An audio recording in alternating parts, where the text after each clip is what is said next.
may have. Thank you, Secretary Jewell, and I understand that Ms. Sari and Mr. Connor are available for specific questions, but are not providing comments this morning. Great. Let me start with some of the things that I raised in my opening, and I'll begin first with the Alaska land conveyances. As you know, this has long been a priority of mine. I mentioned that your budget reflects more than a 20% decrease from last year's level. And I know that there's been back and forth about the potential for change in federal survey requirements. And I have a full pack of correspondence that has gone back and forth between the state of Alaska and the BLM, and the Department of Interior. But it's very clear that the state is asking that there be engagement. And I'm reading directly from a letter dated February 9th from the Commissioner of Natural Resources, saying that, quote, "We need BLM to engage in an open and transparent manner to ensure that we come to agreement that advances both the state and federal interests in terms of survey methodologies." And my question to you, first off, is why you felt you needed to advance a 20% decrease when we still have 21 million acres of survey work to complete between the state and the native corporations. We've got nearly 300 pending native allotment parcels to convey, which have been pending since 1906, and then about 80 of the Village Corporation conveyances.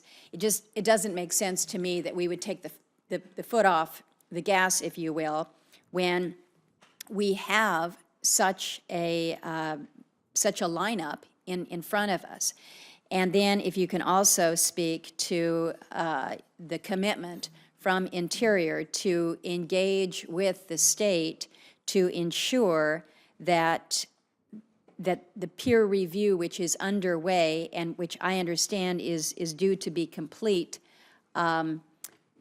probably by the end of this fiscal year, that there is that discussion going on and that commitment to work with the state to ensure that the survey methodologies are not going to get the state of Alaska in trouble. We don't need to be told that conveyances are complete only to find out that the methodologies don't hold up.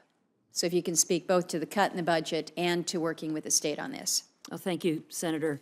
The BLM believes that new tools, largely the accuracy of GPS measurements, enables us to do conveyances in a much more efficient and faster way than we have before, which is why we took some money out of this budget and actually put some of that into the legacy well cleanup. We believe that with these tools, we can accelerate the time frame to complete the conveyances for both native lands as well as state lands, which we think can be done within 15 years. But you will acknowledge that the state has not accepted the methodology that BLM is effectively pushing on them at this point in time, that there has not been acceptance of that the process that has been handled historically and has been outlined in terms of the requirements, that there has not been agreement between the state and the federal agencies. Well, we will continue to work with the state on that to reach agreement. I know that I do want to hear that commitment that will be ongoing. My concern is that while these discussions are ongoing, that we're, again, taking the imperative off of the funding to allow for these conveyances to proceed. So this is something that I think the state has been very clear in terms of its need, its demand for this peer review, because we don't have the monuments and the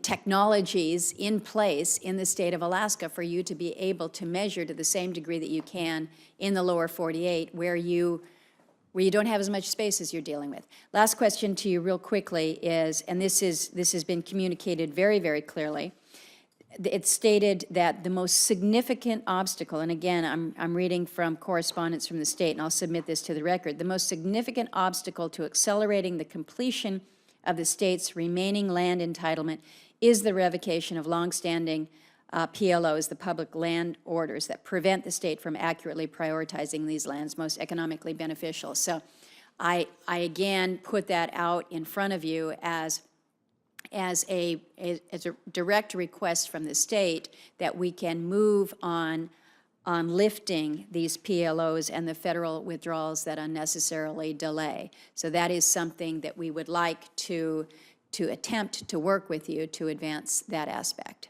We're happy to take that question for the record and provide you with a written response on all Okay. this. Thank you.